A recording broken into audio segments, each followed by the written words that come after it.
And it's the book that we're going to be looking at is David Emerald's The Power of TED, otherwise known as The Empowerment Dynamic. Does anybody in here know this book or know of this work? Oh, this is going to be so good.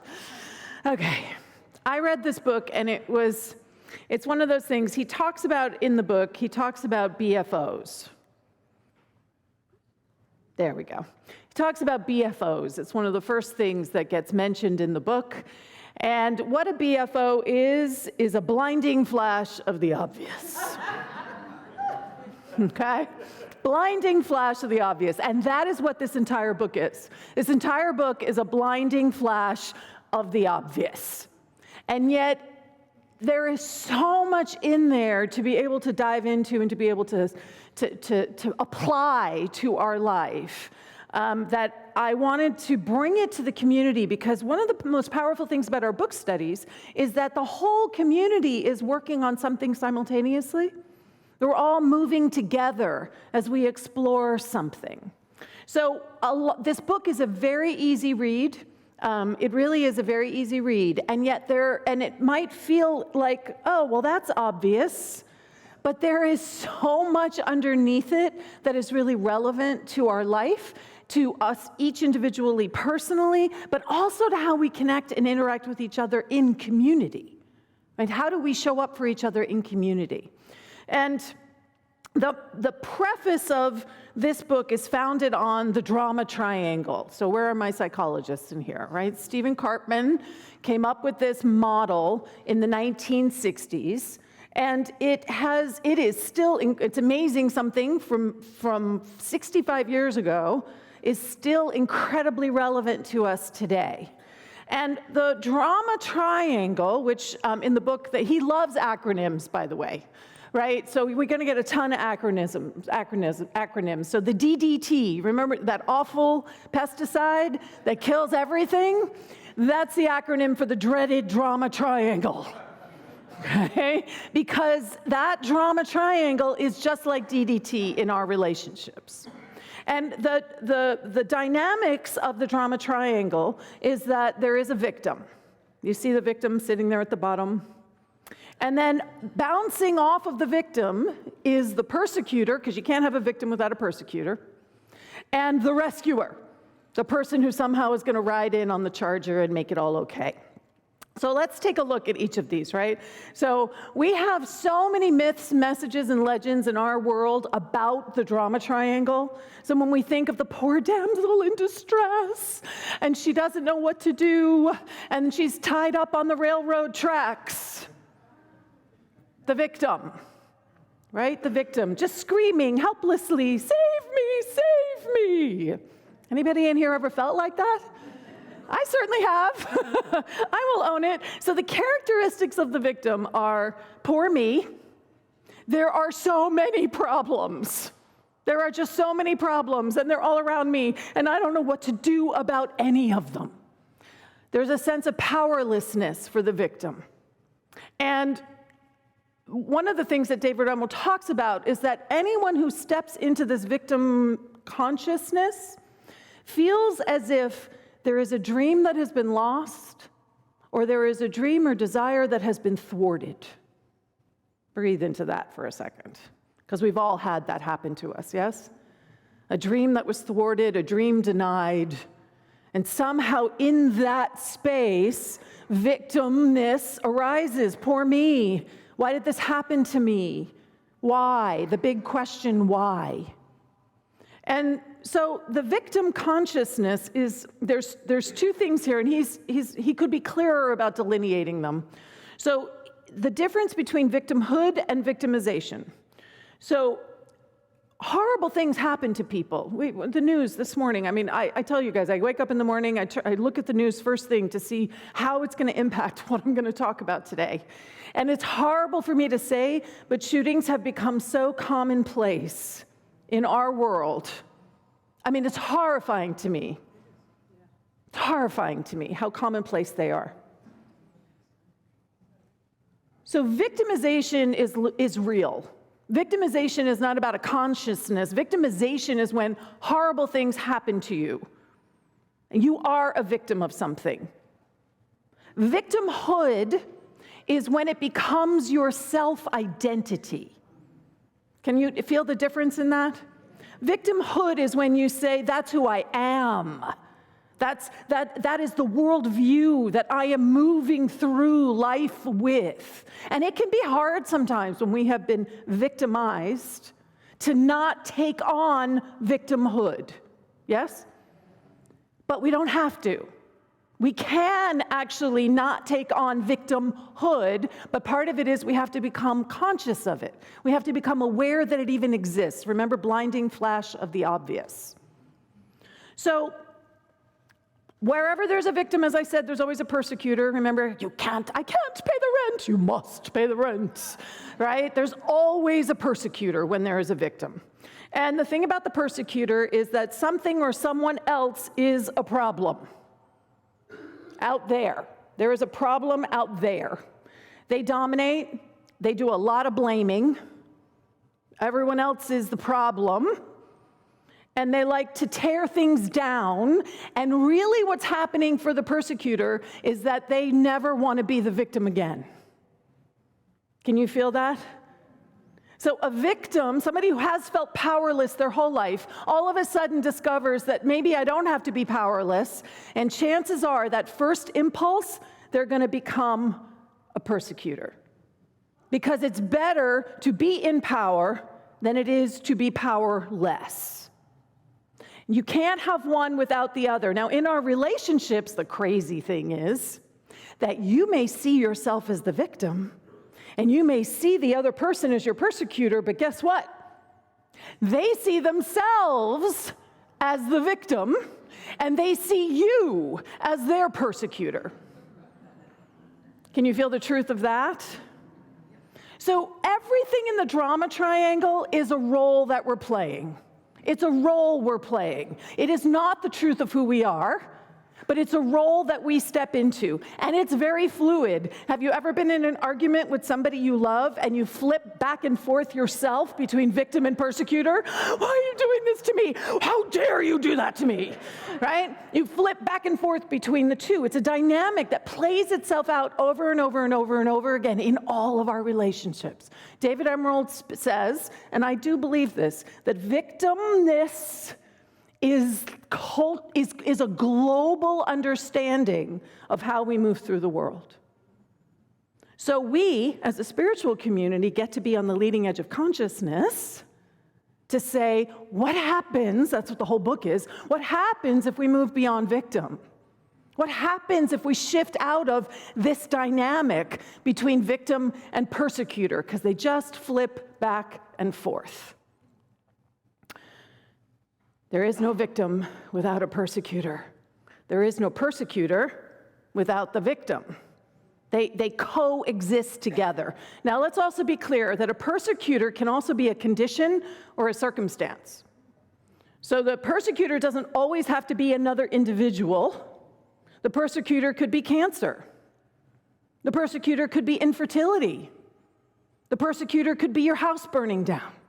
It could be a hurricane or an earthquake that moves through the world where you're living. Can you feel how that would feel like a persecutor? It's something doing something to you, and that you feel powerless in the midst of it. So there's the third part of the triangle. I've come to save the day. The rescuer is everywhere in spiritual community. Let me be really clear. Okay, the rescuer is everywhere in spiritual community. And it doesn't come from a bad place at all. The rescuer impulse is to care, to take care, to love, to be there for other people. And yet, the consciousness of the rescuer is, oh, poor you. Oh, you can't possibly handle that, can you? You need me. I know how to take care of that. I can see what you can't see. And while it may be done with the best of intentions, being the rescuer is coming from the place that keeps the victim a victim. Can you feel that? You are reinforcing what the victim believes. Now, it's very easy also for the victim to turn their rescuer into their persecutor. And how many of you have experienced that? I was just trying to help them, and they just lashed out at me because they weren't feeling that they were being supported. What they felt is that you were trying to do something to them, and you become the persecutor. So can you feel how fluid these roles are? Can you feel, unfortunately, how prevalent they are in all of our lives? So rescuers do not have to be a person either. Rescuers can be a substance or a behavior. So drugs, alcohol, food, anybody in here use those things to rescue yourself from what it is that you are feeling or experiencing that's making you uncomfortable? It can be binging on Netflix. It can be spending hours scrolling through TikTok or Facebook or YouTube, just losing yourself in technology. My rescuer is reading. And my parents had all my teachers had a really rough time with that because they would say to my mom, she reads all the time. And my mom would say, she's reading. What are we going to tell her? You can't read? But I was using reading as a way to withdraw. I was using reading as a way to keep myself safe. I was using reading as a way to disconnect myself from my world around me and enter into, for me, reading and binging Netflix are kind of the same thing. They take me to a different world. They take me out of myself. Now, that's not to say you can't read, and that's not to say you can't binge Netflix, but we want to bring consciousness to what it is that's motivating the choices that we're making.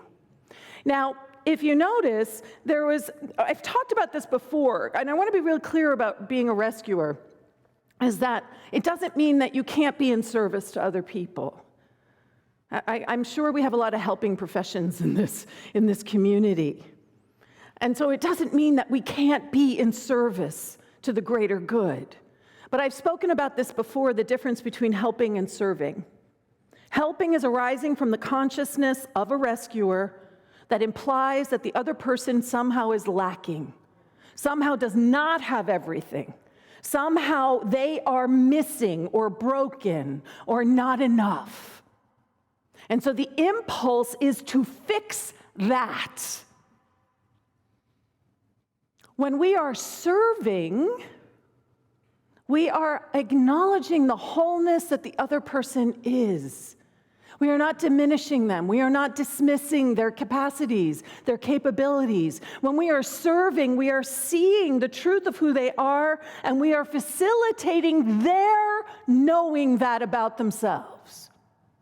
So someone who is serving is supporting someone to shift from victim consciousness into what David Emerald would call the creator consciousness.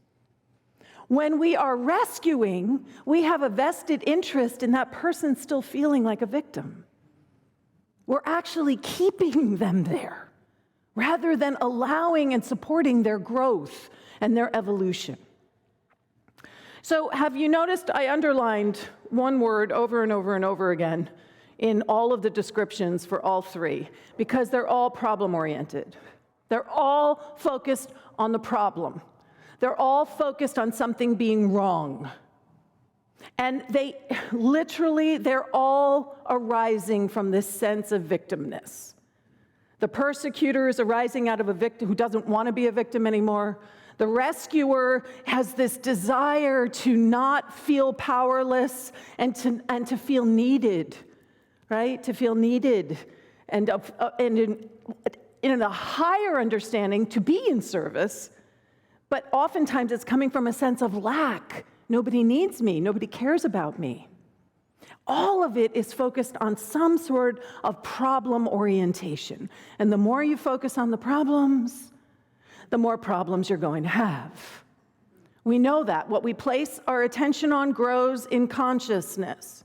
We have talked about this through quantum living, that how the brain processes information is that we begin to look for the things that we believe, and we reinforce the things that we believe. So if we believe that life is filled with problems, What are we going to be looking for? Problems, because that is the bias that our system is skewed towards. And when we are focused on problems, we are caught in the drama triangle. Those two go hand in hand. So, victims feel powerless.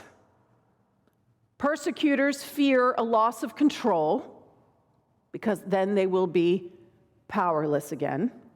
Rescuers fear a loss of purpose, because without their purpose, they will feel powerless.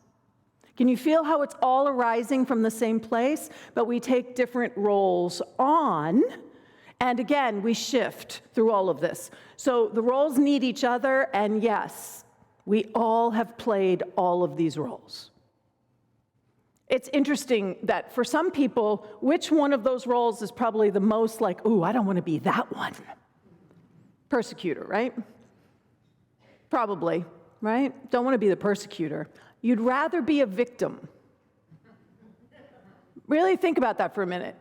I'd rather feel powerless than be the persecutor. Now, there is a way that we don't have to be any of those. Right? There is a way for us to shift out of the drama triangle completely, and that's basically what the book is about. How do we realign ourselves? What do we need to pay attention to? What do we need to focus on so that we can shift ourselves out of this victim consciousness so that we can move into something else? Now, I had a slide and I took it away, but I'm going to talk about it even though the slide's not there. So in Unity, we talk about the evolutions of consciousness. And we talk about how we are growing in consciousness from victim consciousness to the next level of consciousness is called victor consciousness or manifestor consciousness. Now, can you see how victim and victor are victim persecutor?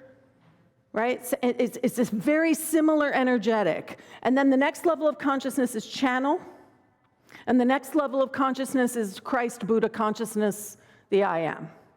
So when we're in victim consciousness, we think things are being done to us. When we are in victor consciousness, we think that things happen by us. I do that. And when we're in channel consciousness, we think things happen through us. You hear people say that a lot in Unity. I have no idea what I said. It just flowed through me.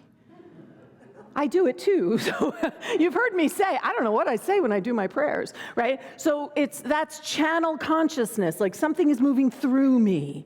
And then there is the I am, which is when we are all that there's no separation, none of that. Now, these states of consciousness nest within each other. So even though we do our work and we have been practicing and we may be living in channel consciousness, touching I am in our practice, and maybe experiencing victor manifestor consciousness when we're at work trying to get something done, right? All of those states of consciousness are always available to us. So that victim consciousness is just a thought away. In the same way that the I am consciousness is just a thought away. So when we get stressed and we feel like we see a problem, there's a natural tendency to want to revert backwards into that victim consciousness, to go back to, oh no, what am I I don't know what to do, powerless. So all of this is to say that this is part of natural evolution of consciousness, and by working on the dreaded drama triangle, we are actually moving ourselves from fear, so victor and victim are fear-based, to faith-based, channel, I am, where we are centered and anchored in our faith. So all of this is about not feeling powerless. Can you feel that? Everything that arises around the drama triangle is because on some level we feel powerless about something. Is that true? It is so not true about who we are. We are so powerful that we create our experience. We are so powerful. that we can actually shift and transform our entire experience of life because of the work that we do to understand ourselves and to grow and to be a better living embodiment of the I am that we actually are. So what he suggests, and again, this is the whole point of the book, is that we flip the drama triangle and reverse it. So that instead of the victim being at the bottom of the triangle, what we have is the creator at the top. And then from the creator, the roles shift so that instead of the persecutor, we have a challenger. And instead of a rescuer, we have a coach. And that is a healthy dynamic. That is an empowering dynamic. That is a way for us to interact with each other that allows us all to show up as our most divine selves in the fullness of who we are. So that's the book. And that's what we're going to focus on for the book study for the next coming weeks. So I created a study guide. It's out there. The book is available in the bookstore. And can you feel how deep this work is? Blinding flash of the obvious. And yet, can you feel how all of your relationships are just saturated with the drama triangle? And it's not just your relationships with each other. Can you feel how it also saturates how you interact with yourself? Because a lot of those internal pieces, there's an inner experience of the drama triangle that we get caught in, that we get stuck in. You know those patterns in your life that just never seem to change? Or let's put it this way, they change and then they stop changing. And then they change and they stop changing. Anybody like me on that with their weight? Right? You're really good, really focused, and then, I'm feeling so good, this is great. And then the next thing I know, I'm on the downward slide. And I have to start it all over again. All right? Am I alone in this? I don't think so, right? So that's because when I'm approaching it from that perspective, I am problem-focused. When we're problem-focused, the answers don't stick. Because the minute, and we'll talk about this not next week because it's Earth Day, but the week after, how when we're problem-focused, all it does is create anxiety. And then the anxiety decides our behavior. So I'm focused on the problem of my weight. I'm anxious about what that means, so I shift my behavior, but then I start to lose the weight, and the anxiety goes away. And when the anxiety goes away, so does the behaviors that went along with the anxiety. So, creator, coach, challenger, as opposed to victim, persecutor, rescuer.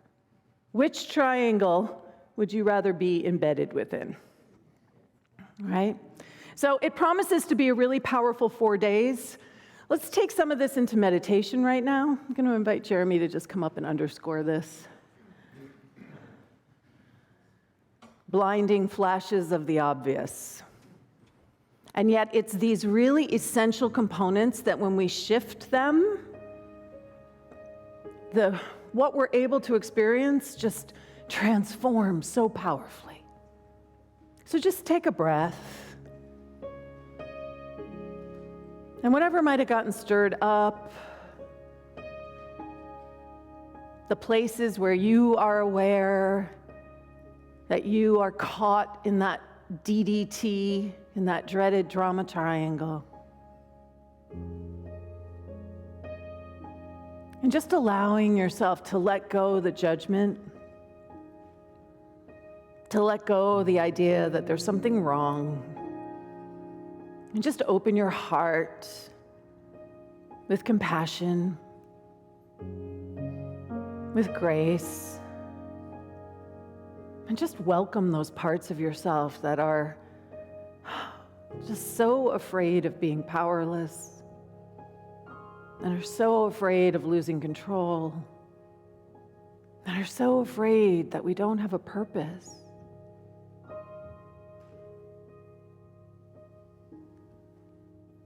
And as we rest in this space, we just allow the truth of our being to reveal itself, the I am that we each are. The ultimate power that is so gentle. This is the truth of our beingness. So we breathe as that power. Nothing to prove, nothing to get, nothing to gain. That which we truly already are. Showing up as the creator. That is our birthright.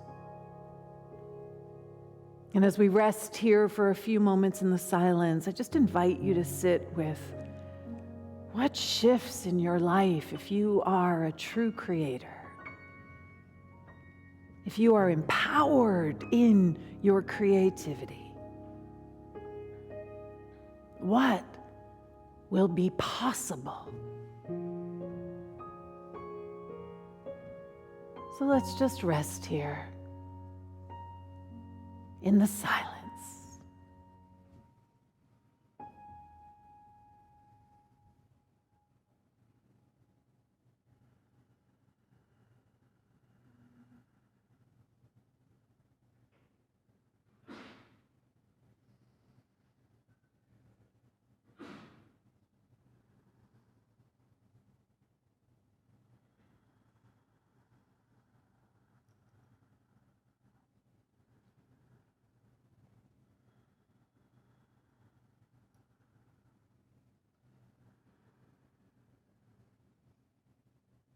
How good it is to be still and to know that the only true rescuer, quote unquote, is love. That love is the very source of all that we are, and that as we are anchored in love, as we are anchored in our true power, that we go forth this day anchored in peace, no anxiety, just peace, centered peace that we get to share in this world that so desperately needs more peace, in our lives that so desperately need more peace. And that peace becomes where we live, breathe, move, and choose. How grateful I am to remember this truth and to know the I am that we each are. And so it is. Amen. Ashe.